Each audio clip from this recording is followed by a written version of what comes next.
ناظرین اکرام، اعوذ باللہ من الشیطان الرجیم، بسم اللہ الرحمن الرحیم۔ یا ایھا الذین آمنوا کتب علیکم الصیام کما کتب علی الذین من قبلکم لعلکم تتقون۔ عزیزان بتا، آج کچھ نماز کے احکامات کے سلسلے سے کہ دیکھیں، کچھ نماز بلند آواز سے، کچھ نماز آہستہ ہے،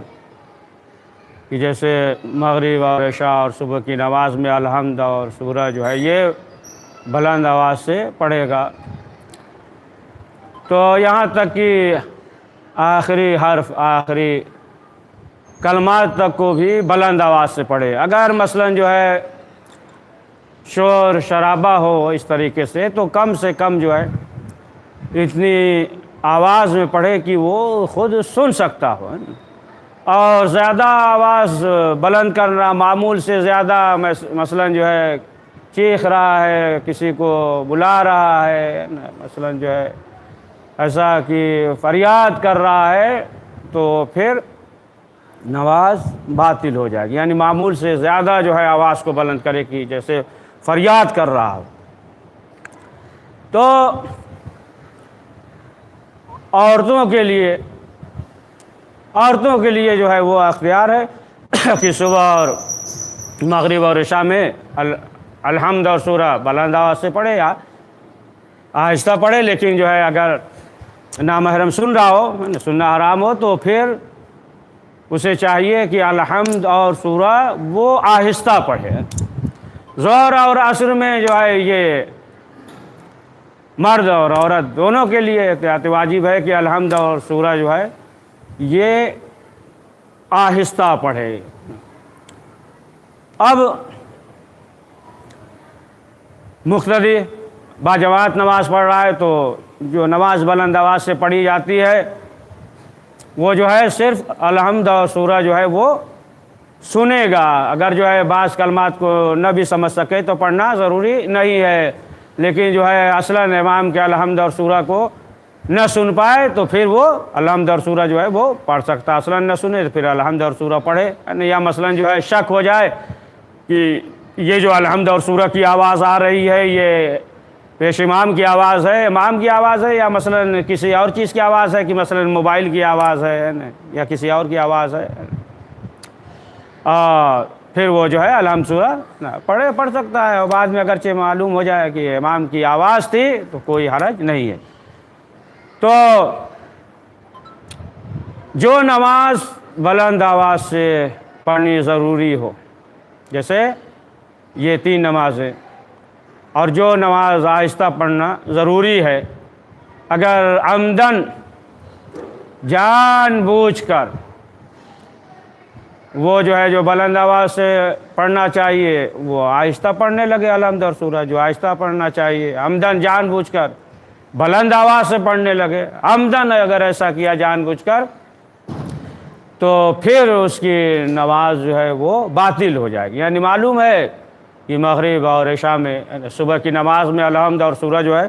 بلند آواز سے پڑھنا چاہیے، لیکن عمدن جان بوجھ کر آہستہ پڑھ رہا ہے، یا ظہر اور عصر میں آہستہ پڑھنا چاہیے اور عمدن جو ہے بلند آواز سے پڑھ رہا ہے، تو پھر اس کی نماز باطل ہو جائے گی۔ لیکن اگر سہون ہو جائے، یا مثلاً جو ہے الحمد پڑھتے ہوئے سہون کی جو نماز آہستہ پڑھنا چاہیے، سہون جو ہے بلند آواز سے پڑھے، یا مغرب اور عشاء اور صبح کی نماز میں جو ہے اگر سہون جو ہے الحمد سورہ آہستہ پڑھے، ظہرین میں بلند آواز سے پڑھے، غلطی سے سہون اگر ایسا ہو اور پڑھنے کے دوران جو ہے وہ متوجہ ہو جائے کہ مثلاً الحمد پڑھنے کے دوران یا پڑھ لیا ہو، وہ متوجہ ہو جائے کہ ہم سے غلطی ہوئی ہے، تو نماز کا جو حصہ پڑھ چکا ہے اسے دوبارہ پڑھنے کی ضرورت نہیں ہے۔ اب اگر کوئی شخص الحمد یا سورہ یا نماز کے بعد دیگر جو ہے کلمات کو صحیح سمجھ کر یاد کیا ہو اور صحیح سمجھ کر پڑھ رہا ہو، اور بعد میں معلوم ہو کہ یہ کلمات یہ جملہ غلط تھا، تو پھر جو نماز پڑھ چکا ہے اسے دوبارہ پڑھنے کی ضرورت نہیں ہے، معلوم ہو جائے بعد میں تو اس کو درست کرے گا، اور جو پڑھ چکا ہے اسے دوبارہ پڑھنے کی ضرورت نہیں ہے۔ اسی طریقے سے اگر جو ہے کسی شخص کو شک ہو جائے الحمد اور سورہ پڑھنے کے دوران، مثلا جو ہے غیر المغضوب یا قل هو اللہ احد یا کوئی بھی آیت پڑھ رہا ہے، اسے شک ہو جائے کہ صحیح طریقے سے پڑھا ہے یا نہیں، تو پھر اسے دوبارہ جو ہے پڑھ سکتا ہے، دوبارہ پڑھ سکتا ہے۔ اور اگر جو ہے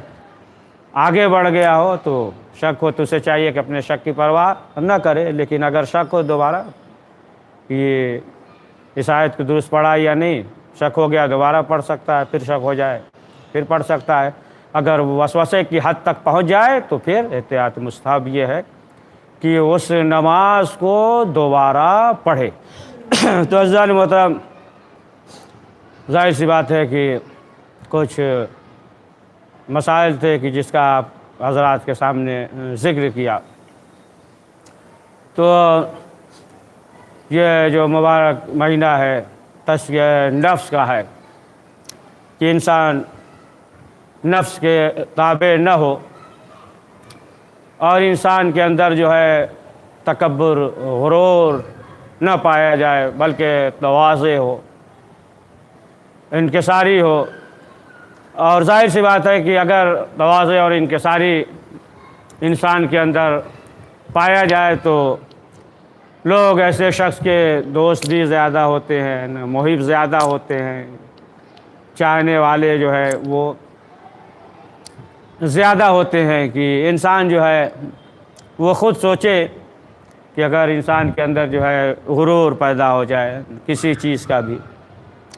جیسا کہ ایاز کے سلسلے ملتا ہے کہ یہ غلام تھا اور محمود غزنوی نے اسے خریدا، اور خریدنے کے بعد یہ ایاز جو ہے بہت قریبی ہو گیا، حاکم کا بادشاہ کا بہت قریبی ہو گیا، بہت جو ہے بردبار تھا، اور یہاں تک قربت ہو گئی کہ یہ ایاز جو ہے وزیر بن گیا، ان کا وزیر تھا، بہت دانشمند نیک انسان، وزیر بن گیا۔ اب جب وزیر بن گیا حاکم کا، تو اب جو دوسرے وزراء تھے وہ جو ہے حسد کرنے لگے، جلنے لگے۔ لیکن جو ہے ایاز کا یہ کام تھا کہ جب تک سامنے رہتے تھے حاکم کے، اور اس کے بعد جب جاتے تھے تو یہ اپنے حجرے میں، اپنے کمرے میں جاتے تھے اور اندر سے کمرہ جو ہے بند کر لیتے تھے۔ اب تو جو حاسدین تھے، دیگر وزراء جو تھے نا، جو وزیر تھے، دیکھا کہ یہ تو بہت زیادہ ان کے قریب ہے، اب جو ہے حسد پیدا ہوا، تو اب وزراء نے حاکم سے کہا، محمود غزنوی سے کہا کہ دیکھیے یہ آپ کے پاس رہتے ہیں، جب واپس جاتے ہیں اپنے کمرے میں تو آپ کے خلاف جو ہے آپ کے دشمنوں سے یہ خط و کتابت کرتے ہیں۔ تو محمود نے کہا ٹھیک ہے، حاکم نے کہا کہ ٹھیک ہے، ہم جو ہے خود دیکھتے ہیں۔ تو جب ایک روز ایاز جو ہے ان کے پاس آیا، اور اس کے بعد جب اپنے حجرے میں گیا، جیسے حجرے میں گیا تو یہ حاکم جو ہے پہنچا، دروازہ کھٹکھٹایا، آواز دی ایاز، تو کہا کون؟ بتایا کہ ہم ہیں۔ فوراً جو ہے دروازہ کھولا۔ اب جو دروازہ کھولا تو حاکم دیکھ کر دنگ رہ گیا۔ کیا دیکھتا ہے کہ ایک جو ہے قد قامت شیشہ ہے، اور اس کے سامنے ایاز جو ہے جو غلامی والا لباس تھا وہ پہن کے کھڑا ہے۔ جب دیکھا غلامی والا لباس، پھٹا پرانا لباس، اور شیشے کے سامنے کھڑا ہے، تو حاکم نے پوچھا، بادشاہ نے پوچھا کہ یہ بتاؤ کہ یہ کیا مسئلہ ہے؟ تو اس نے کہا کہ دیکھیے اب جو ہے ہم وزیر ہو گئے ہیں، اور پہلے جو ہے ہم غلام تھے، لہذا جو ہے جو ہمارا نفس ہے، کہ ظاہر سی بات ہے کہ جو نفس کی خواہشات ہیں کہ ہم اس منزل پہ پہنچ گئے، لہذا ہم شیشے کے سامنے کھڑے ہو کر خود سے کہتے ہیں کہ ایاس دیکھو ہے نا، بھولنا نہیں ہے نا، بھولنا نہیں ہے، تم جو ہے غور کرو کہ تم پہلے کیا تھے، لہذا ایسا نہ ہو کہ ہمارے اندر جو ہے غرور اور تکبر پیدا ہو جائے۔ تو اب آپ دیکھیں کہ معلوم یہ ہوا کہ انسان کو جو ہے خود سوچنا چاہیے، غور کرنا چاہیے، فکر کرنا چاہیے کہ یہ انسان جو ہے کیا تھا، اس کی جو انسان کی خلقت ہوئی ہے، اور انسان جو ہے غرور کرنے لگتا ہے خود۔ مولا کائنات نے فرمایا کہ ابتدا بھی نجاست سے ہے، انتہا بھی نجاست سے ہے۔ اب دیکھیں تو درمیانی زندگی جو ہے گناہوں کا بوجھ اٹھانے میں گزر رہا ہے، پھر انسان جو ہے کس بات پہ تکبر کرتا ہے۔ لہذا انسان کے لیے یہ ضروری ہے کہ وہ تواضع اور انکساری اس کے اندر پایا جائے۔ دیکھیں جس درخت پہ پھل ہوتا ہے وہ شاخیں جو ہے جھک جاتی ہیں، اور جس درخت پہ پھل نہ ہو تو وہ شاخیں جو ہے اوپر کی طرف جو ہے بلند ہوتی ہے۔ ظاہر سی بات ہے کہ انسان جو ہے اس دنیا میں اپنے آپ کو بڑا سمجھے، لیکن ایسا انسان کہ جس کے اندر غرور اور تکبر ہو سکتا ہے کہ معاشرے میں جو ہے اس دنیا میں اپنے آپ کو بڑا ثابت کرے، لیکن خدا کی بارگاہ میں جو ہے وہ شخص جو ہے پست ہوگا، جس کے اندر تکبر پیدا ہو جائے۔ تو تواضع کے سلسلے سے ملتا ہے کہ محمد بن مسلم یہ پانچویں امام محمد باقر علیہ السلام کی خدمت میں کوفے سے مدینے میں حاضر ہوئے۔ جب حاضر ہوئے، یہ جو ہے دولت مند تھے، تمام چیزیں ان کے پاس تھیں۔ جب امام کی خدمت میں حاضر ہوئے مدینے میں، تو امام نے کہا کہ محمد بن مسلم سے کہ تم جو ہے تواضع اختیار کرو، انکساری اختیار کرو۔ اب جب یہ واپس آئے تو انہوں نے کیا کیا؟ انہوں نے جو ہے ایک ٹوکری میں کھجور رکھا، مسجد کے سامنے جو ہے چٹائی بچھا کر بیٹھ گئے اور فروخت کرنے لگے، آواز دینے لگے۔ اب جب گھر والوں کو معلوم ہوا تو گھر والے آئے، اور آنے کے بعد کہا کہ تم یہ کیا کر رہے ہو، یعنی ہماری تو ناک کٹ جائے گی، ہے نا، اگر تمہیں جو ہے یہ کرنا ہی تھا تو بڑے مارکیٹ میں ہے نا کاروبار کرتے ہیں نا، کوئی بڑا تجارت کرتے ہیں نا، اور یہ جو ہے تم ایک سینی میں یا ٹوکری میں کھجور لے کر بیٹھ گئے، آواز لگا رہے۔ تو انہوں نے کہا کہ نہیں، میرے مولا نے، امام نے کہا ہے کہ تواضع اختیار کرو، ہے نا، انکساری اختیار کرو۔ تو بہرحال یہ ملتا ہے کہ پھر انہوں نے جو ہے ایک آٹے کی ہے نا چکی ہے نا، انہوں نے جو ہے ایک دکان کے مانی جو ہے چکی لگایا، اور پھر جو ہے اس میں گندم وغیرہ جو ہے پیسنے لگے۔ تو انسان کو چاہیے کہ یہ چیزیں اگر پیدا ہو جائیں کہ تواضع انکساری، تو دیکھیں انسان جو ہے کس بلندی تک پہنچتا ہے۔ محدث نوری وہ بھی لکھتے ہیں کہ حکمہ کا ایک تحصیلدار تھا، اور ایک شخص تھا اہل بیت کا چاہنے والا، مولا کائنات کا عاشق تھا، محب تھا۔ تو جب ایک روز یہ گزرنے لگا تو بہرحال جو اس کا ہمسایہ تھا اسے بہت اذیت پہنچاتا تھا، بہت زود و کوب کرتا تھا۔ لیکن ایک روز جو مولا کا عاشق تھا جا رہا تھا تو راستے میں یہ تحصیلدار ملا، اور اسے جو ہے مارا پیٹا، زود و کوب کیا، بہت ظلم کیا، یہاں تک کہ اس نے یہ کہا کہ ہمیں معلوم ہے کہ تم جو ہے جا رہے ہو اپنے مولا کی زیارت کے لیے، آپ نے جو ہے مولا شکایت کر دینا ہمارا، جاؤ دیکھتے ہمارا کیا ہوتا، جاؤ کر دینا۔ تو بہرحال بہت ظلم کیا، مارا پیٹا، اور کچھ لوگوں نے دیکھا بھی۔ لیکن جب یہ شخص نجف اشرف پہنچا تو مولا کائنات کی زری پکڑ کر رونے لگا، اور ہاتھوں کو بلند کر کے جو ہے دعا کرنے لگا کہ مولا اس سے جو ہے انتقام لیجئے، اس نے جو ہے ہمارے اوپر بہت ظلم کیا ہے، اور زور زور سے دعا کرنے لگا، ہاتھ کو بلند کر کے، اور گریہ کرنے لگا، یہاں تک کہ کچھ لوگوں نے دیکھا، اور وہ افراد بھی تھے کہ جنہوں نے دیکھا تھا کہ بہت اس نے ان کے اوپر ظلم کیا ہے۔ تو جب یہ دعا کر رہا تھا تو وہ افراد بھی آمین کہہ رہے تھے، یہاں تک کہ جب یہ رات میں سویا، تو جب رات میں سویا تو اس نے خواب میں دیکھا کہ کوئی شخص آیا ہے، اور آنے کے بعد جو ہے اس شخص نے کہا کہ تمہارا کیا مسئلہ ہے؟ تو کہا کہ ہم نے سوال کیا اس شخص سے کہ آپ کون ہیں؟ تو کہا کہ آنے والے نے جواب دیا کہ جس کی زیارت کے لیے تم آئے ہو ہم وہی ہیں۔ تو وہ شخص کہتا ہے کہ جیسے ہی ہم نے یہ سنا تو ہم نے یہ سوچا کہ جلدی سے دوڑیں، اپنے آپ کو بلند کریں اور امام کے قدموں پہ اپنے آپ کو گرا دیں، لیکن کہا کہ ہم چاہ رہے تھے لیکن ہم جو ہے آگے نہ بڑھ سکے، بوسہ نہ لے سکے۔ تو جب سوال کیا کیا مسئلہ ہے تو ہم نے یہی کہا کہ مولا ہم آپ سے محبت کرتے ہیں، آپ کے محب ہیں، آپ کے چاہنے والے ہیں، اور آپ کی محبت کی وجہ سے فلاں شخص نے جو حاکم کا تحصیلدار ہے اس نے جو ہے ہمارے اوپر ظلم کیا ہے، بہت مارا پیٹا ہے، لہذا ہم یہ چاہتے ہیں کہ آپ جو ہے اس سے انتقام لیں۔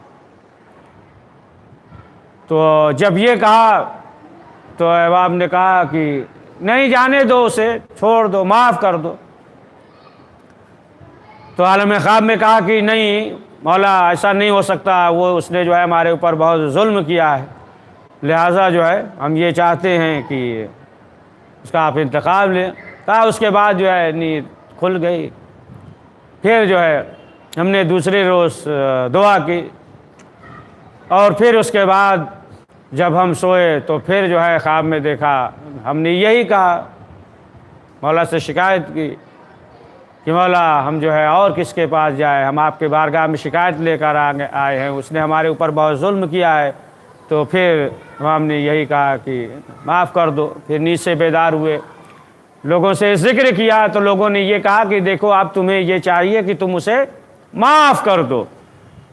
تو اس شخص نے کہا کہ ایسا نہیں ہو سکتا ہے، اس نے جو ہے بہت زیادہ ظلم کیا ہے، اور اس نے یہ بھی کہا ہے کہ ہمیں معلوم ہے کہ تم اپنے مولا سے شکایت کرو گے، لہٰذا جو ہے تم جو ہے جاؤ اور جانے کے بعد اپنے مولا سے شکایت کرنا۔ تو پھر جب سویا اب خواب میں تو پھر مولا کو دیکھا، اور مولا نے کہا کہ تم اسے معاف کر دو، ہم اس کے ایک نیکی کے مقروض ہیں۔ جب یہ سنا تو کہا کہ ہم جو ہے چونک گئے کہ نیکی کے مقروض۔ تب جو ہے امام نے کہا کہ دیکھو اسے معاف کر دو، اور وہ جو ہے توبہ کرے گا، معاف کر دو، باقی انتقام جو ہے وہ جو ہے مرنے کے بعد تو وہ تو سزا ملے گی، لیکن جو ہے معاف کر دو اسے۔ تو پھر امام نے کہا کہ دیکھو وہ نیکی یہ ہے کہ جب جو ہے یہ بغداد سے گزر رہا تھا، جا رہا تھا، راستے سے گزر رہا تھا، تو جیسے ہی ہمارا حرم نظر آیا، حرم کا قبہ نظر آیا، تو یہ گھوڑے پہ سوار تھا اور پیادہ ہو گیا، اور جب تک جو ہے ہمارا حرم نظر آتا رہا، حرم کا قبہ نظر آتا رہا، تو ہمارے احترام میں، اس احترام میں جو ہے یہ پیادہ پیدل چلتا رہا، سواری پہ سوار نہیں ہوا، جب تک کہ اسے ہم اس کی نظروں سے وہ قبہ، ہمارا قبہ جو ہے اوجھل نہیں ہو گیا، اس وقت تک سوار نہیں ہوا، اور اس وقت تک کی نظر آتا رہا، پیدل چلتا رہا احترام میں، لہٰذا جو ہے تم اسے معاف کر دو۔ تو کہا کہ مولا ہم نے جو ہے معاف کیا۔ اب اس کے بعد جب یہ واپس جانے لگا تو پھر وہ شخص ملا، تو اس نے سوال کیا، کہا کہ تم نے جو ہے مولا سے ہماری جو ہے شکایت کی ہوگی، دیکھو ہمارا کچھ بھی نہیں ہوا، کوئی نقصان نہیں پہنچا۔ تب اس نے کہا کہ ہاں دیکھو مسئلہ یہ ہے کہ تمہاری ایک نیکی ہے کہ جس کی وجہ سے مولا نے کہا کہ اسے معاف کر دو۔ تو کہا کیا نیکی؟ اب اس کے بعد جو ہے اس نے بیان کیا کہ تم ایک مرتبہ جا رہے تھے اور مولا کائنات کا قبہ نظر آیا تو احترام میں تم سواری سے اتر گئے اور پیادہ چلتے رہے جب تک جو ہے وہ قبہ نظر آتا رہا۔ جب یہ سنا تو وہ چونک گیا، یہ تو کسی کو معلوم نہیں سوائے ہمارے، کوئی جو ہے جانتا ہی نہیں۔ اب جب اس نے یہ سنا تو پشیمان ہوا اور اس نے جو ہے معذرت کی، کہا کہ ہمیں معاف کر دو، اور پھر جتنے بھی زائرین تھے بہترین سفرہ لگایا، کھانے کا اہتمام کیا اور جو ہے درہم اور دینار بھی دیا۔ تو عزیزان محترم، معلوم یہ ہوا کہ ہمیں جو ہے تواضع اور انکساری جو ہے اختیار کرنا چاہیے، اور پروردگار اور اہل بیت معصومین علیہم السلام کو مد نظر رکھتے ہوئے ہمیں چاہیے کہ ہم جو ہے اس کی وجہ سے اہل بیت معصومین علیہم السلام کی خوشنودی کی وجہ سے، اللہ کی رضا کی وجہ سے ہم ایک دوسرے کو جو ہے معاف کر دیں، یعنی خطاؤں کو جو ہے معاف کر دیں۔ ظاہر سی بات ہے کہ دیکھیں مومن ہے، مومن میں ظاہر سی بات ہے کہ چڑھاؤ اتار جو ہے ہوتا رہتا ہے، نیچے اوپر جو ہے ہوتا رہتا ہے، لیکن مومن کو چاہیے کہ برادر مومن کو معاف کر دے۔ مومن کو اس طریقے سے ہونا چاہیے جس طریقے سے نہر ہوتا ہے۔ نہر تو نہر میں آپ دیکھیں جو ہے اوپر جو ہے تمام چیزیں گرد و غبار اور مثلا جو ہے پتا اور اس طریقے سے جو ہے تنکا، یہ تمام چیزیں جو ہے نہر کے اوپر، پانی کے اوپر جو ہے ہوتے ہیں، لیکن نہر جو ہے ایک جھٹکے میں جو ہے تمام چیزوں کو جو گرد و غبار اور تنکا اور لکڑی اور پتا یہ سب ہوتا ہے تو ایک طرف جو ہے لگا دیتی ہے، نہر جو ہے ایک طرف لگا دیتا ہے۔ اسی طریقے سے جو ہے مومن کو مومن کے بارے میں ہونا چاہیے کہ مومن جو ہے تمام جو ہے خطاؤں کو جو ہے برطرف کر دے، درگزر کر دے۔ تو بہرحال یہ جو ایام ہے، جو رمضان المبارک، اور اس ایام میں ہم اور آپ جو ہے جتنا ہو سکے کہ روزے کی حالت میں آج کل دیکھیں جو ہاکار مچا ہوا ہے، یہ جو کورونا کی وبا جو بیماری ہے نا، اس میں یہ بے رحم ہے نا، کسی کو یہ بیماری نہیں دیکھ رہی ہے، ہر شخص جو ہے پریشان حال ہے، تمام چیزیں جو ہے آپ کے مد نظر ہے، لہٰذا جو ہے ضرور ہر نماز کے بعد سحر کے وقت، ہر وقت دن اور رات روزے کی حالت میں ہم جو ہے ضرور دعا کریں، ہے نا، سب کے لیے دعا کریں کہ پروردگار ہم سب کو اس وبا سے، اس بیماری سے محفوظ رکھے، اور جو بھی اس مرض میں مبتلا ہیں دعا کریں کہ پروردگار اس وبا، اس بیماری سے سب کو محفوظ رکھے۔ جو اس مرض میں مبتلا ہے پروردگار انہیں جو ہے شفائے عاجل عنایت فرمائے۔ لہٰذا جو ہے ایسے موقع پہ تمام جو ہے جو فکری اختلافات ہیں سب کو جو ہے بالائے طاق رکھ کر جو ہے منصوبہ بندی بنائیں کہ ہمیں جو ہے کیا کرنا ہے، ہمیں مل جل کر اس جو وبا بیماری ہے نا، ہمیں کیا منصوبہ بندی کرنا ہے کہ تمام افراد جو ہے محفوظ رہیں، اور جو نادار جو غریب ہیں ان کے سلسلے سے بھی۔ تو بہرحال پروردگار کی بارگاہ میں یہ دعا ہے کہ پروردگار اہل بیت معصومین علیہم السلام کا واسطہ کہ ہم سب کو زیادہ سے زیادہ نیک اعمال کرنے کی توفیق نصیب فرمائے۔ پروردگار اس وبا، اس بیماری کو برطرف فرما، پروردگار اس وبا، اس بیماری سے ہم سب کو محفوظ فرما۔ کریم جو بھی اس بیماری میں مبتلا ہیں اہل بیت معصومین علیہم السلام کے صدقے میں انہیں شفائے عاجل عنایت فرما۔ پروردگار ہم سب کے مرحومین کی مغفرت فرما۔ پروردگار جو لا اولاد سے اولاد نرینہ عنایت فرما۔ کریم جو علماء حق کی حفاظت فرما۔ پروردگار اہل بیت معصومین علیہ السلام کا واسطہ کہ جس نے بھی شیعان حیدر کرار ان کی جان و مال و عزت و آبرو و ایمان کی حفاظت فرما۔ پروردگار جنت البقیع کی تعمیر اسباب مہیا فرما، ہمارے مقامات مقدس کی تحفظ فرما۔ پروردگار ہمیں اسلام اور قرآن کا قدر داں فرما۔ پروردگار حضرت کے ظہور میں تعجیل فرما، ہمیں ان کے عوان و انصار میں شمار فرما۔ بسم اللہ الرحمن الرحیم۔ اللہم کل ولیک الحجۃ ابن الحسن صلواتک علیہ وعلی آبائہ فیاض سعد فکل سعہ ولی محافظ وقائد و ناصر ودلیل وعین حد تسکن ورزکت واتمتح فیہا طویل۔ اللہم صلی علی محمد وآل محمد وعجل فرجہم ربنا۔